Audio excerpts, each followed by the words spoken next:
به نام خدا و با سلام. سید رضا پورطرح هستم، وکیل پایه دادگستری و مدیر گروه حقوقی طرح نو و خوشحال هستم که در گروه تلگرامی گروه حقوقی طرح نو پاسخگویی سوالات شما عزیزان رو به صورت ویدیویی در خدمتون هستیم. سوالی مطرح شده از طرف یکی از دوستان که سوال بسیار خوبی هستش در بحث مسئولیت احراز هویت واریز کننده و همچنین ارتباط بین کسی که پول از حسابش واریز میشه و کسی که خریدار خدمات یا کالای ما هستش. من اول سوال رو خدمتون مطرح میکنم. سوالی که مطرح شده به این صورت هستش: سلام، آیا صاحب حساب در قبال پولی که میاد به حسابش تکلیف داره بررسی بکنه که این پول از کجا آمده و صاحب حساب واریز کننده چه کسی هست و جنس یا خدمات رو به چه کسی ارائه میده، یا صرف واریز پول و ارائه فیش یا در خدمات آنلاین سایت مثل درگاه پرداخت تایید پرداخت کافیه که خدمات یا جنس ارائه بشه. چون دزدی اینترنتی پول زیاد شده و خیلی وقتا بعد از ارائه جنس یا خدمت متوجه میشی فردی که پولی که به حسابش اومده مشکل داشته و پلیس فتا هم صاحب حساب رو مسئول میدونه، در صورتی که کلاهبردار یکی دیگه است و کسی که از حسابش دزدی شده کمکاری کرده در حفظ امنیت حسابش و چه بسا در مواردی این دو نفر همکار هم باشن و نقشه بکشن که یکی جنس یا خدمت بگیره و بعد اون صاحب حساب بره شکایت کنه که شخصی که از حسابم پول بدون رضایت برداشت کرده، در واقع من از اون اطلاع نداشتم. چون پلیس فتا کاملا کسی که پول به حسابش اومده رو در نقش دزد میبینه و حساب رو مسدود میکنه، در صورتی که هیچ وقت دزد به حساب خودش پول نمیزنه. خب لازم هستش که سوال رو طور دیگه مطرح بکنیم. من سوالی دارم از محضرتون، اینکه آیا اگر کسی بدون اطلاع شما، حالا یا اینکه حساب شما رو هک کرده باشه یا اینکه از کارت شما سوء استفاده کرده باشه یا اینکه به نحوی اطلاعات کارت شما رو به دست آورده باشه، آیا اگر که خرید بکنه و پولی از اون کارت برداشت بشه بایستی که شما بتونید مراجعه داشته باشید با اون فرد یا نه؟ ببینید، من یه مطلب رو خدمتتون عرض بکنم. یه مشکلی که وجود داره این هستش که معمولا در این موارد زمانی که شما میایید و در واقع از کارت شما سوء استفاده ای میشه یا از حساب شما سوء استفاده ای میشه، معمولا شما اون سوء استفاده کننده رو نمیشناسید. یعنی معمولا اون فرد هویت مجهولی داره. این نیست که به اسم خودش خرید بکنه. یعنی اگر میاد از سایتی خرید میکنه معمولا هویت واقعی خودش رو ارائه نمیکنه. اگر که میره مغازه خرید بکنه معمولا کارت ملی خودش رو ارائه نمیکنه یا میگه که من کارت شناسایی همراهم نیست. معمولا به این صورته. کمتر پیش میاد که شما در واقع بتونید محصولی رو به همچین فردی بفروشید در حالی که کارت ملی خودش رو ارائه کرده باشه یا اینکه هویت واقعی خودش رو ارائه کرده باشه. بنابراین در این شرایط پلیس فتا و دادسرا و مراجع قضایی و انتظامی چاره‌ای ندارن غیر از این که بیان و به کسی که پول به حسابش واریز میشه تاکید بکنن که دریافت کننده وش ملزم هست که بحث احراز هویت رو به درستی انجام بده و موارد امنیتی رو رعایت بکنه. شما در این موارد چه کاری باید انجام بدید؟ بله، طبیعتا خیلی وقتا پیش میاد که کسی میاد از شما خریدی میکنه، چه به صورت اینترنتی چه به صورت حضوری، و خب زمانی هم که کسی به مغازه‌ای مراجعه میکنه، در فرض مثال میخواد یه چیز ساده بخره، میخواد مثلا جاسوسیچی بخره، میخواد بر فرض مثال یه کتاب بخره، شما هیچ موقع نمیاد کارت ملی اون رو بگیرید و احراز هویت انجام بدید. ولی که موضوعی که وجود داره اینه که معمولا این مشکلات در رابطه با بحث رقم‌های کوچیک پیش نمیاد. یعنی این نیست که ما بگیم که طرف اومده مثلا 300,000 تومان 500,000 تومان یک کتاب خریده یا اینکه یه وسیله زینتی خریده یا بر فرض مثال وسایل آشپزخونه و وسایلی که کلا قیمت بالایی ندارن خریده و بعداً به مشکل خورده. معمولا مورد زمانی پیش میاد که طرف خرید بزرگی انجام میده. یعنی این نیست که کسی بیاد بر فرض مثال به اصطلاح فیشینگ انجام بده یا اینکه بخواد کلاهبرداری اینترنتی انجام بده به خاطر 200,000 تومان، به خاطر 500,000 تومان، به خاطر در واقع 1,000,000 تومان. معمولا اینها توی رقم‌های بزرگ اتفاق میفته. اما راهکار این موضوع چی هستش؟ اولین راهکار این موضوع این هستش که زمانی که شما در واقع معامله میکنید در رقم‌های کلان مخصوصا حتما احراز هویت رو انجام بدید. یعنی که اگر کسی میاد بر فرض مثال از شما فروشنده یخچال هستید که قیمت اون یخچال امروز 150 میلیون تومنه، زمانی که میخواد که خریدی از شما انجام بده حتما مدارک هویتی ازش بگیرید، کارت ملیش رو بگیرید، چک بکنید و حتما تطبیق بدید. موضوع بعدی این هستش که تاکید بکنید که پرداخت باید از کارت خودش انجام بشه و زمانی که میخواد که کارت بکشه برای شما حتما چک بکنید که این پرداخت از حساب خودش هستش. من این موضوع رو غیر از بحث کیفری خدمتتون عرض بکنم، اونم این هستش که اگر که کسی طبق قانون مدنی به شما پولی پرداخت کنه بدون اینکه به شما دینی داشته باشه، میتونه اون وجه رو از شما استرداد بکنه. یعنی در واقع اگر که امروز شما کالایی رو به فردی میفروشید در حالی که پول از حساب یکی دیگه برداشت شده، در اون صورت اون پرداخت کننده میتونه بعدا مدعی بشه و بگه که من بهشون قرضی نداشتم و این پولی که وارد حسابیشون شده به اشتباه بوده یا عذرهای دیگه ای رو مطرح بکنه در این خصوص. به خاطر همین لازم هستش که حتما در رقم‌های بالا احراز هویت رو انجام بدید، به خاطر اینکه جلوی این مشکلات رو بگیرید، به خاطر اینکه بحث ادعاهای دیگر رو جلوش رو بگیرید. ولی که اگر زمانی کسی به شما مراجعه کرده و شما نمیخواید اون مشتری رو از دست بدید، از طرف دیگه هم در واقع عنوان میکنه که پول تو حساب کسی دیگه ای هستش و مجبور هستش که از کارت دیگه ای پرداخت کنه این رو، در اون صورت شما کاری که باید انجام بدید این هستش که از ایشون مدرکی بگیرید و نوشته‌ای بگیرید مبنی بر این که در واقع حسب درخواست ایشون و اینکه ایشون عنوان میکنن که در واقع با صاحب کارت یا صاحب حساب هماهنگ هستن و مسئولیت این پرداخت به عهده خودشون هستش، در اون صورت امضا میکنن و به شما اجازه میدن که این پول رو دریافت بکنید. ولی حتما باید توی اون مدرک نوشته باشید که در صورتی این اتفاق بیفته، در اون صورت اگر که ادعایی از طرف اون دارنده کارت یا از طرف دارنده اون حساب مطرح بشه، در اون صورت اون فردی که شما از حسابش برداشت کردید زمانی که مدعی هستش، در اون صورت خریدار کالا یا خدمات شما پاسخگو خواهد بود. یعنی که بر فرض مثال امروز میاد کسی از شما یخچالی میخره و پول از حساب یکی دیگه برداشت میشه،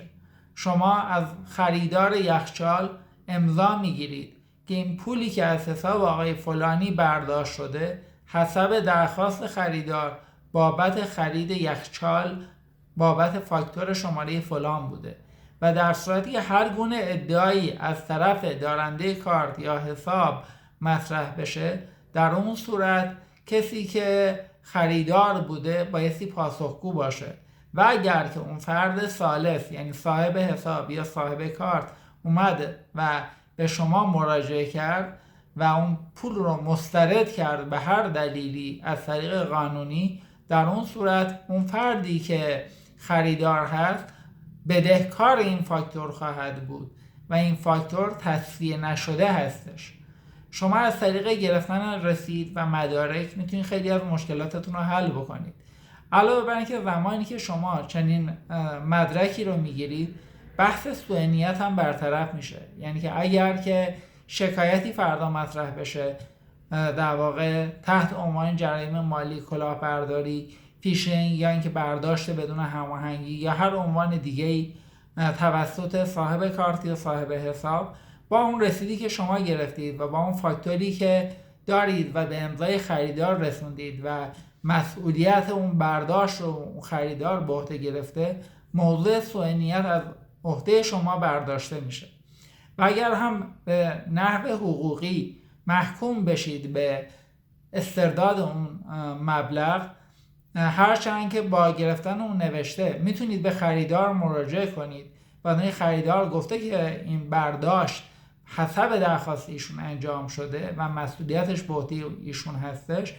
علاوه بر اون در واقع شما مسئولیت کیفری نخواهید داشت و کسی نمیتونه شما رو متهم به عناوین مجرمانه بکنه. در واقع بحث خریدهای اینترنتی که معمولا شما شناخت خیلی کمتری از مشتریتون دارید، در حال حاضر امکاناتی برای احراز هویت وجود داره. از جمله اینکه شما میتونید از طریق احراز هویت پیامکی در واقع و ثبت نام موبایلی و ارسال پیامک برای صاحب موبایل و احراز هویت دو هویتی برای خریدار سایتتون مشخص بکنید که چه شماره موبایلی داره این خرید رو انجام میده و میتونید که در سایتتون بحث تقاضای کد ملی و موارد دیگر رو یا اینکه اخذ کد ملی رو اگر که خریدهاتون رقم‌های بالایی هستش انجام بدید. علاوه بر اینکه سیستم‌های احراز هویت دیگه‌ای وجود داره به صورت کمکی که شما میتونید به سایتتون یا اینکه در واقع با اون سامانه‌ای که دارید به صورت مجازی فروش رو انجام میدید اضافه بکنید. علاوه بر این که توصیه دیگه که دارم به شما این هست که اگر خرید شما به صورت در واقع خرید مشتری شما به صورت کارت به کارت هستش، در اون صورت شما میتونید از مشتریتون بخواید که شماره کارت رو بده و توسط برنامه آپ یا برنامه‌های مشابه اون بدون اینکه وجهی واریز کنید میتونید احراز هویت بکنید و ببینید که آیا مشخصات خریدار با مشخصات صاحب کارت یکسان هستش یا نه. ولی چیزی که من میتونم بگم این هستش که ما هیچ وقت نمیتونیم ریسک ها رو به صفر برسونیم، چون زمانی ریسک در یک معامله به صفر میرسه که اصلا معامله انجام نشه. ولی کاری که میتونیم بکنیم این هست که تا حد امکان اون ریسک رو کمتر بکنیم، مثل بحث احراز هویت، مثل بحث در واقع تطبیق کارت ملی با صاحب کارت، مثل در واقع بررسی ریز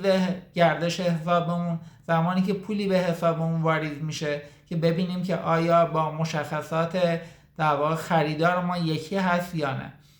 اینا هم بگم خدمتون معمولاً خریدهای کلان رقمهای بالا کمتر به صورت غیر حضوری انجام میشه. یعنی این نیست که کسی بدون که شما رو بشناسه، بدون که با هویت شما آشنا باشه، بدون که از مکان و محل شما آشنا باشه و با مدارک شغلی شما آشنا باشه بیاد بر فرض مثال یهو به شما مثلا 1 میلیارد تومان همینطوری پول واریز کنه. هرچند که متاسفانه هرچند که در سطح شهر این اتفاق کمتر پیش میاد، ولی در بازار این موضوع بسیار بسیار رواج داره. ولی همونطور که عرض کردم بعضی موارد رو ما نمیتونیم خیلی سخت بگیریم. یعنی که اگر که امروز بر فرض مثال کسی که داره میلگرد خرید و فروش میکنه، کسی که داره آهن خرید و فروش میکنه، این آدم ممکنه که توی یه خرید 5 میلیارد تومان جابجا میکنه و متاسفانه به خاطر سختگیری‌های مالیاتی اتفاقاً معمولاً افراد این رو از حساب خودشون نمیزنند. یعنی که بر فرض مثال طرف اومده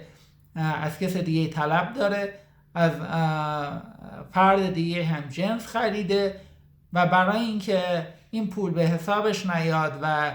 مالیات بهش تعلق نگیره، به اون کسی که بهش بدهکار هستش میگه که این پول رو بزن به حساب فلانی. در این زمانها بهترین کاری که شما میتونید انجام بدید همون بحث گرفتن رسید از کسی هست که از شما داره خرید میکنه. شاید یک مقدار کار شما رو سخت‌تر بکنه، شاید قسمتی از معاملات شما رو حذف بکنه، ولی این خیلی بهتر از این هستش که بر فرض مثال شما اگر امروز توی بازار آهن هستید و معاملات بزرگی رو دارید انجام میدید، یهو مجبور بشید که بیاید و بابت ادعایی که از طرف صاحب حساب مطرح میشه و کسی که پول از حساب اون به حساب شما وارد شده، یهو بخواید مثلا 5 میلیارد تومان 10 میلیارد تومان خسارت بدید. یعنی در واقع از اون طرف هم کالا رو دادید، همین که باعثی که پول رو برگردونید. و اینها برای شما مشکل ایجاد میکنه.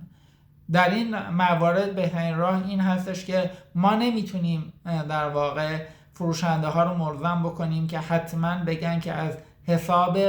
در واقع شخص خریدار به حسابشون واریز بشه. به خاطر اینکه اگر بخوایم همچین کاری بکنیم شاید میزان معاملاتی که همین الان هم توی این بحث کسادی بازار خیلی کم شده به خیلی خیلی کمتر از این مقدار میرسه. ولی که شما کاری که میتونید بکنید این هستش که از خریدار خودتون تقاضا بکنید که مسئولیت وجهی که به حساب شما واریز میشه رو به عهده بگیره. حالا یا از طریق حواله هستش یا اینکه داره کارت میکشه یا به هر نحو دیگه. اگر هم این موضوع از طریق اینترنتی داره اتفاق میفته، خب شما میتونید که سایتتون رو پیش بینی کنید. یعنی در واقع میتونید فرمی پیش بینی کنید که اون فردی که میخواد این خرید رو انجام بده تیک اون فرم رو زده باشه. یا اینکه بر فرض مثال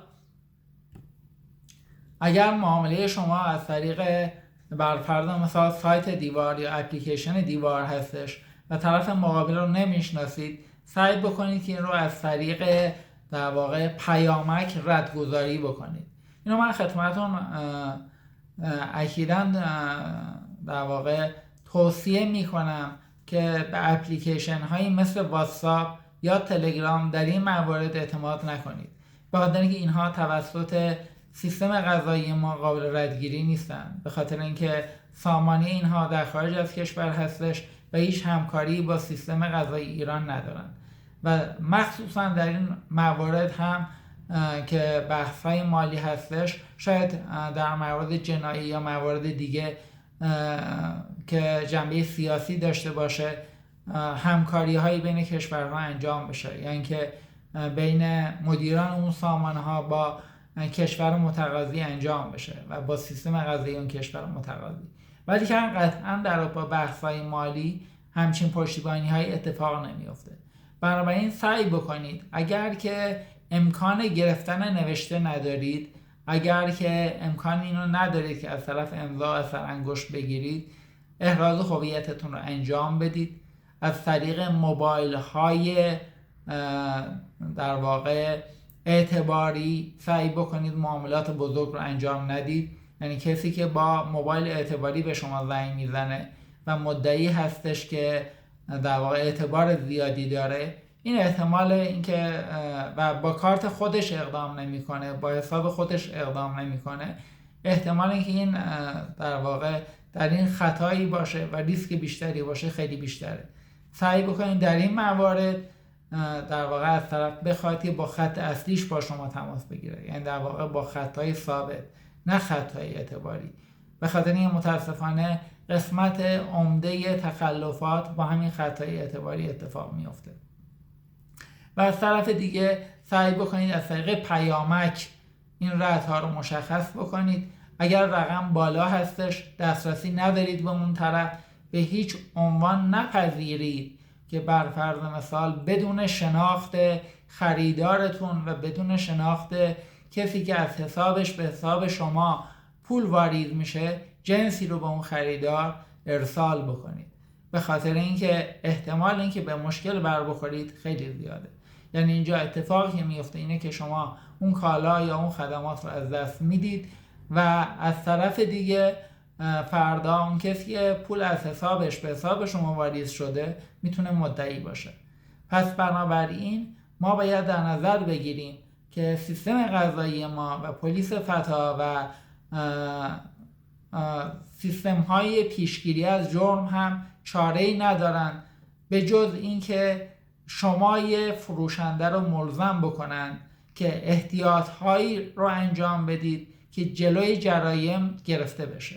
به خاطر اینکه اگر انتظار داشته باشیم که مجرم وجود نداشته باشه، چنین چیزی امکان پذیر نیست. اگر انتظار داشته باشیم که همه مجرم ها دستگیر بشن، باز هم این موضوع امکان پذیر نیست. بنابراین شمایی که دارید کالا میفروشید، برای اینکه بعداً مجبور نشید در واقع هم پاسخگوی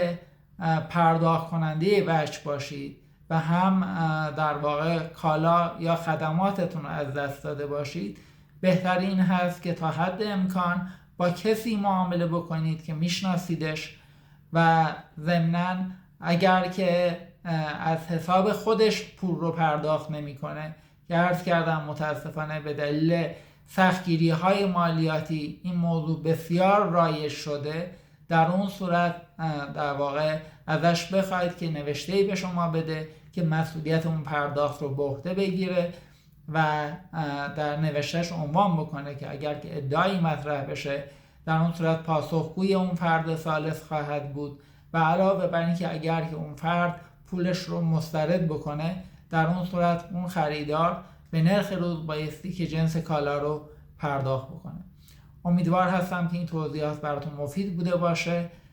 شب خوبی داشته باشید. خدا نگهدارشون.